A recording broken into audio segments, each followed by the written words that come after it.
Finalmente l'ex Cinema Corsaro, che tutti ci ricordiamo, uno dei cinema più antichi appunto della città di Catania, riapre le porte e si riconverte, si ritrasforma grazie all'associazione Art Time, della quale io sono il presidente, appunto in un teatro che mira ad essere il palcoscenico a servizio delle nuove generazioni di artisti emergenti, principalmente un teatro che appunto per questa scelta ha deciso di ristrutturare un po' l'idea classica del teatro, eliminando le poltrone giù e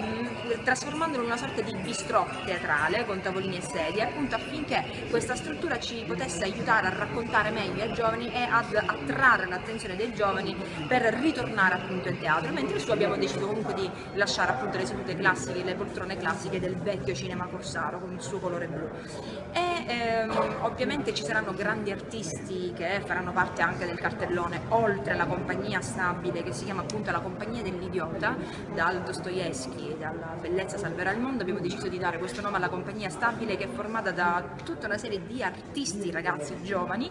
e stiamo costituendo anche un'orchestra ritmo sinfonico stabile del teatro, perché abbiamo creato un golfo mistico, una piccola buca d'orchestra per 9-10 elementi,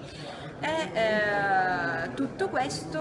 darà spazio sicuramente anche indubbiamente a dei nomi di fama nazionale. Ci sarà nel cartellone della prossima stagione ad esempio lo spettacolo con Fioretta Mari e Ida Sansone, ci sarà lo spettacolo, una commedia musicale brillante natalizia con Nongherison Rochelle, ci saranno gli spettacoli con Grazia Di Michele, uno spettacolo di Federico Moccia, insomma non ci faremo mancare niente, anche perché l'idea è quella di pianificare un cartellone vario, ampio, misto, che passi dal teatro di prosa alla lirica al concerto live. La struttura di fatti sarà